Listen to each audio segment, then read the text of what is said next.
E aí, pessoal, graça e paz, sejam bem-vindos ao nosso devocional Tempo de Qualidade. De tempos em tempos, nós estaremos aqui com vocês, trazendo uma palavra, uma reflexão, um tempo de qualidade, um tempo de Bíblia aberta. Hoje nós vamos trabalhar o tema Como descobrir a vontade de Deus, e eu acho que esse tema é essencial para as nossas vidas, visto que descobrindo qual é a vontade de Deus para nós, vamos viver de maneira mais saudável do ponto de vista espiritual, vamos viver também de uma maneira muito mais feliz, porque quem cumpre a vontade de Deus é bem-aventurado, então é mais do que feliz.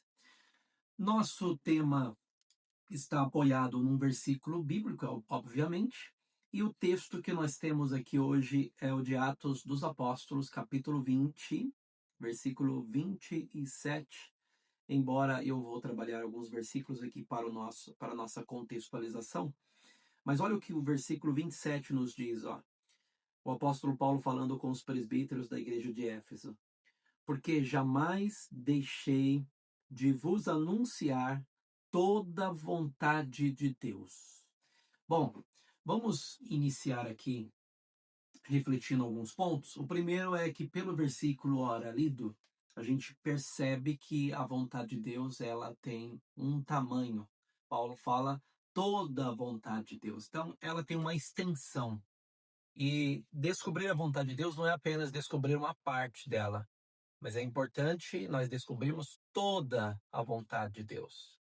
No versículo de número 18, Paulo também vai dizer assim, olha, e quando se encontrara com ele, disse-lhe, vós bem sabeis como foi que me conduzi entre vós em todo o tempo, desde o primeiro dia em que entrei na Ásia, servindo ao Senhor com toda a humildade, lágrimas e provações, que pelas ciladas dos judeus me sobrevieram. Versículo 20.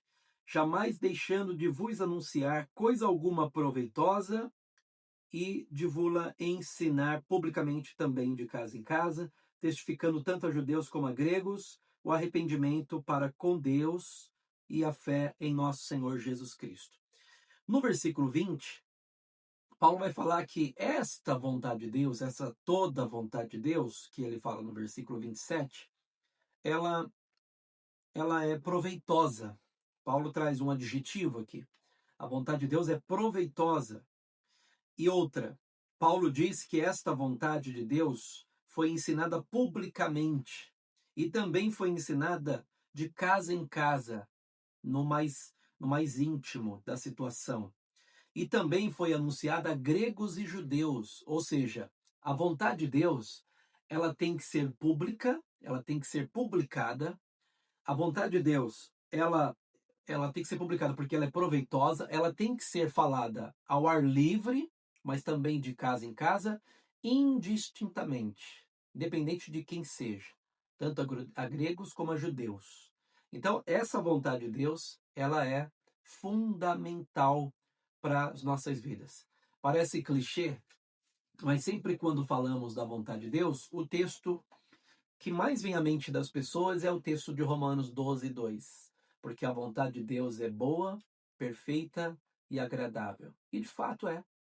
A vontade de Deus tem essas três características. Ela é boa, ela é perfeita e ela é agradável. Em cima desse texto que eu acabei de mencionar, de Romanos 12, 2, muitas vezes é difícil associar a vontade de Deus a algumas situações desagradáveis que nos acometem, não é verdade? Quando nos deparamos, por exemplo, na vida com uma situação muito ruim e a gente fica se perguntando, será que isso que está acontecendo comigo é a vontade de Deus? Ora, nós precisamos entender que a vontade de Deus, ela é soberana e, portanto, ela não contempla apenas o presente, mas todo o tempo de nossa vida. Quando Deus permite algo acontecer com você na sua vida, independente se a situação é boa ou ruim, Deus não olha só para o tempo presente, mas Deus olha para o futuro. Deus tem um propósito em nós. Qual é o propósito de Deus em nós? Nos fazer atingir a estatura de varão perfeito.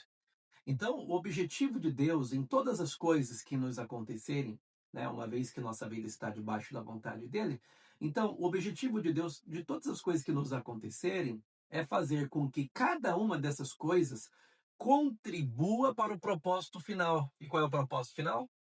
A estatura de varão perfeito. Deus quer nos aperfeiçoar nele, para a glória dele, para fazer vivermos não só a vontade dele para esse tempo presente, mas para toda a eternidade.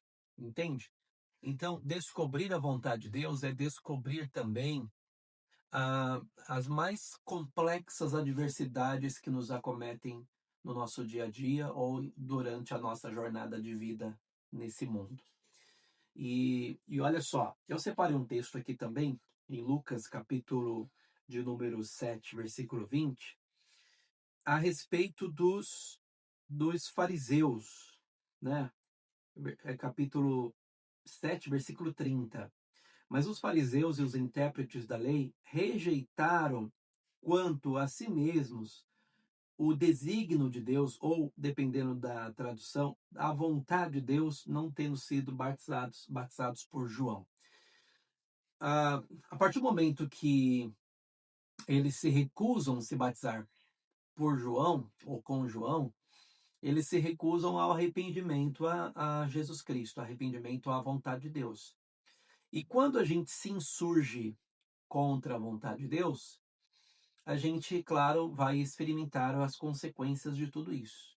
Então, aqui é um divisor de águas que eu estou fazendo aqui, entre aceitar estar debaixo da vontade de Deus, independente de não entender muitas vezes essa vontade soberana de Deus em algumas situações adversas da vida, ou o oposto, se submeter à vontade de Deus e viver também as consequências disso, não só para esta vida, mas principalmente no porvir eterno.